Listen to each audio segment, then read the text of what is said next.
ನಾನೇ 5 ವರ್ಷ ಮುಖ್ಯಮಂತ್ರಿ ಅಂತ ಹೇಳಿದ್ದಾರೆ. ಸಾಕಷ್ಟು ಚರ್ಚೆಗಳಿತ್ತು. ಡೆಲ್ಲಿಲಿ ಹೋಗಿ ವರಿಷ್ಠರು ಕೂಡ ಭೇಟಿಯಾಗಿದ್ದಾರೆ. 5 ವರ್ಷ ನಾನೇ ಮುಖ್ಯಮಂತ್ರಿ ಅಂತ ಹೇಳಿದ್ದಾರೆ. ಸರ್ ಖಂಡಿತವಾಗ್ಲೂ ನೋಡಿ ಸರ್, ಇವಾಗ ಹೈಕಮಾಂಡು ತೀರ್ಮಾನ. ನಮ್ಮ ಹೈಕಮಾಂಡ್ ಯಾರು ಅಂದರೆ ನಮ್ಮ ರಾಜ್ಯದಲ್ಲಿ ನಮ್ಮ ಸಿದ್ದರಾಮಣ್ಣ ಅವರು, ಡಿ ಕೆ ಶಿವಕುಮಾರ್ ಸಾಹೇಬರು ನಮ್ಮ ಹೈಕಮಾಂಡ್. ನಮ್ಮ ಕೇಂದ್ರದಲ್ಲಿ ಡೆಲ್ಲಿನಲ್ಲಿ ನಮಗೆ ನಮ್ಮ ನಾಯಕರು ಖರ್ಗೆ ಸಾಹೇಬರು, ಸುರ್ಜೇವಾಲಾ ಅವರು, ರಾಹುಲ್ ಗಾಂಧಿ ಅವರು ಆ್ಯಂಡ್ ವೇಣುಗೋಪಾಲ್ ಅವರು, ಅವರೆಲ್ಲ ಏನು ತೀರ್ಮಾನ ಮಾಡ್ತಾರೋ ಅದೇ ತೀರ್ಮಾನ ಆಗೋದು.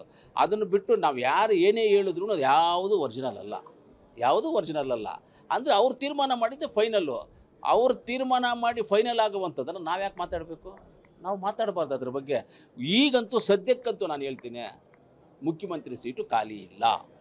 ಸಿದ್ದರಾಮಣ್ಣ ಅವ್ರು ಇದ್ದಾರೆ, ರೈಲ್ ಇಂಜನು, ಬೋಗಿಗಳೆಲ್ಲ ಬಂದ್ಬಿಟ್ಟು ಮಿನಿಸ್ಟರ್ಸು, ನಾವೆಲ್ಲ MLAs ಅದರಲ್ಲಿ ಕೂತಿದ್ದೀವಿ, ಹೋಗ್ತಾ ಇದ್ದೀವಿ ಸುಗಮವಾಗಿ, ಚೆನ್ನಾಗಿ, ಆರಾಮಾಗಿ, ಸೂಪರಾಗಿ ಹೋಗ್ತಾ ಇದೆ. ಏನು ಅಡುಕು ತಡ್ಕೋ ಇಲ್ಲ. ಸಿಎಂ ಅವರು ಇನ್ನೂ ಮಾತಾಡ್ತಾರೆ ಸರ್, DKಶಿ ಅವರಿಗೆ ಶಾಸಕರ ಬೆಂಬಲ ಕಡಿಮೆ, ಸಿಎಂ ಆಗೋದಕ್ಕೆ ಇಲ್ಲ, ಆ ಥರ ಹೇಳಿರೋದನ್ನು ನಾವು ಕೇಳಿಲ್ಲ.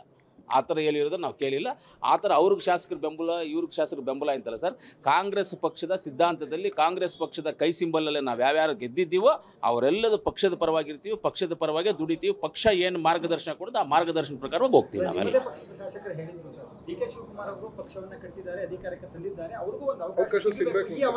ಸರ್ ಖಂಡಿತವಾಗ್ಲೂ ಡಿ ಕೆ ಶಿವಕುಮಾರ್ ಸಾಹೇಬರು ಪಕ್ಷದ ಅಧ್ಯಕ್ಷರಾಗಿ ಅವ್ರು ಎಷ್ಟು ಕಷ್ಟಪಟ್ಟರು, ಯಾವ ರೀತಿಯಲ್ಲಿ ಹೋರಾಟ ಮಾಡಿದ್ರು, ಹೆಂಗೆ ಮಾಡಿದ್ರು, ಏನು ಹೆಂಗೆ ಅನ್ನೋದು ಎಲ್ಲರಿಗೂ ಗೊತ್ತಿದೆ, ನನಗೂ ಗೊತ್ತಿದೆ ಅವರು ಮಾಡಿದಂಥದ್ದನ್ನು. ನನಗೊಂದು ದಿವಸ ಒಂದು ಮಾತು ಹೇಳ್ತಾರೆ, ನೀವು ಡಿ ಕೆ ಶಿವಕುಮಾರ್ ಬಂದಾಗ, ಸಾಹೇಬರು ಬಂದಾಗ ಕೇಳಿ ನೀವು, ನನಗೊಂದು ಮಾತು ಹೇಳ್ತಾರೆ, ನೋಡೋ ಇಡೀ ರಾಜ್ಯದಲ್ಲಿ ಅಲ್ಲ, ಇಡೀ ಭಾರತ ದೇಶದಲ್ಲೇ ನಿಮ್ಮ ಜಾತಿ ಜನಾಂಗದಲ್ಲಿ ತುಂಬ ಕೆಳಮಟ್ಟದ ಜಾತಿ ನಿಮ್ಮದು, ಹಲಮಾರಿ ಜನಾಂಗಕ್ಕೆ ಸೇರಿದ್ದವ್ರು ನೀವು. ನಿಮ್ಮ ಜನಾಂಗದಲ್ಲಿ ಇಡೀ ರಾಜ್ಯದಲ್ಲೇ ಯಾರೂ ಇಲ್ಲ, ದೇಶದಲ್ಲೇ ಯಾರೂ ಇಲ್ಲ. ನಮಗೆ ನೀನೆಲ್ಲಾದರೂ ಒಂದು ಜಾಗದಲ್ಲಿ MLA ಆಗಬೇಕು ಅಂತ ಇಂಥ ಒಂದು ಚಿಕ್ಕ ಜಾತಿ, ನನ್ನ ಓಟ್ ಕೋಲಾರಲ್ಲಿರೋ 1200 ಓಟು ನನ್ನ ಜಾತಿ ಓಟ್ ಇರೋದು, ಮುಳ್ಬಾಗ್ಲಲ್ಲಿ ಇರೋದು ನನ್ನ ಜಾತಿ ಓಟು 1500 ಓಟ್ ಇದೆ. ನಾನು ಅಂಥ ಜಾಗದಲ್ಲಿ ಒಂದು ಜನರಲಲ್ಲಿ ನಾನು ಗೆಲ್ಲಬೇಕಂದ್ರೆ ಅಷ್ಟು ಈಸಿ ಅಲ್ಲ, ಜನರಲಲ್ಲಿ ಗೆಲ್ಲುವಂಥದ್ದು ಈಸಿ ಅಲ್ಲ. ಡಿ ಕೆ ಶಿವಕುಮಾರ್ ಸಾಹೇಬರು ಇಂಥ ಜನಾಂಗದವರು ಒಬ್ರು ಇರಬೇಕು ಅಂತ ನನ್ನನ್ನು ಗುರುತಿಸಿ ನನಗೆ ಹೇಳಿದ್ದಾರೆ. ಅಂದರೆ ಅವ್ರ ಮನಸ್ಥಿತಿ ಯಾವ ರೀತಿಯಲ್ಲಿ ಇರಬೇಕು, ಎಂಥ ಲೋ ಲೆವೆಲನ್ನು ಹೆಂಗೆ ಕೆಳಮಟ್ಟದಲ್ಲಿರೋರನ್ನು ಗುರುತಿಸಬೇಕು ಅನ್ನೋ ಒಂದು ಉದ್ದೇಶ ಅವರಲ್ಲಿದೆ. ಕರೆಕ್ಟೇ ಇಲ್ವಾ? ಉದ್ದೇಶ ಇದೆ. ಆದರೆ ಈ ಅವಧಿನಲ್ಲೇ ಆಗಬಾರ್ದಾ ಅನ್ನೋದು ಖರ್ಗೆ ಸಾಹೇಬರು ತೀರ್ಮಾನ ಮಾಡ್ತಾರೆ. ನಾವು ಯಾರೂ ತೀರ್ಮಾನ ಮಾಡುವಂತಿಲ್ಲ. ನಮಗೆ ಸಿದ್ದರಾಮಣ್ಣ ಇದ್ದರೆ ಏನು ಬೇರೆ ಏನಲ್ಲ, ಡಿ ಕೆ ಶಿವಕುಮಾರ್ ಸಾಹೇಬರು ಇದ್ದರೆ ಬೇರೆ ಏನಿಲ್ಲ, ಯಾರಿದ್ರೂ ಒಂದೇ. ನಮಗೆ ಖಂಡಿತವಾಗ್ಲೂ ಅಂಥ ವ್ಯಕ್ತಿ CM ಆದರೆ ಒಳ್ಳೆಯದೇ ಅಲ್ವಾ?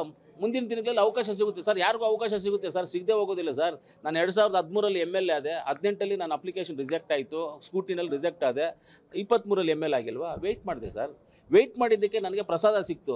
ಜಲ್ದಿ ಹೋಗಿದ್ರೆ ವಿಷ ಸಿಕ್ಕಿರೋದು ನನಗೆ. ವೆಯ್ಟ್ ಮಾಡಿದ್ದಕ್ಕೆ ಪ್ರಸಾದ ಸಿಕ್ಕಿದೆ, ಒಳ್ಳೆ ಸರ್ಕಾರ ಸಿಕ್ಕಿದೆ, ಒಳ್ಳೆ ಮುಖ್ಯಮಂತ್ರಿಗಳು ಸಿಕ್ಕಿದ್ದಾರೆ, ಒಳ್ಳೆ ಡೆಪ್ಟಿ CM ಸಿಕ್ಕಿದ್ದಾರೆ, ಒಳ್ಳೆ ಖುಷಿ ಆಗ್ತಾ ಇದೆ ನಮಗೆ. ಪ್ರಸಾದವನ್ನು ಸಿಕ್ಕಿದೆ, ವಿಷ ಸಿಕ್ಕಿಲ್ಲ ನಮಗೆ.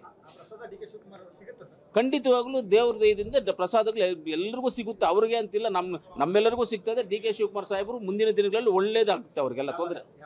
ಅದು ಅವ್ರನ್ನೇ ಕೇಳಬೇಕು, ಹೈಕಮಾಂಡನ್ನು ಕೇಳಬೇಕು, ನಮ್ಮನ್ನು ಕೇಳಿ ನಮಗೆ ಗೊತ್ತಾಗೋದು ಇಲ್ಲ, ಅದು ಗೊತ್ತಿಲ್ಲ ಸರ್. ಅದು ನಮ್ಮ ಖರ್ಗೆ ಸಾಹೇಬರು, ರಾಹುಲ್ ಗಾಂಧಿ ಸಾಹೇಬರು ತೀರ್ಮಾನ ಮಾಡೋದು ಸರ್. ಈ ಟರ್ಮಲ್ಲಿ ಆಗಬೇಕಾ, ನೆಕ್ಸ್ಟ್ ಆಗಬೇಕಾ, ಹೆಂಗೆ ಅನ್ನೋದು ನನ್ನದೇ. ನಮ್ಮ ಅಭಿಪ್ರಾಯ ಕಾಂಗ್ರೆಸ್ ಪಕ್ಷ ಏನು ಹೇಳುತ್ತೋ ಆ ಕೆಲಸವನ್ನು ನಾವು ಮಾಡ್ತೀವಿ.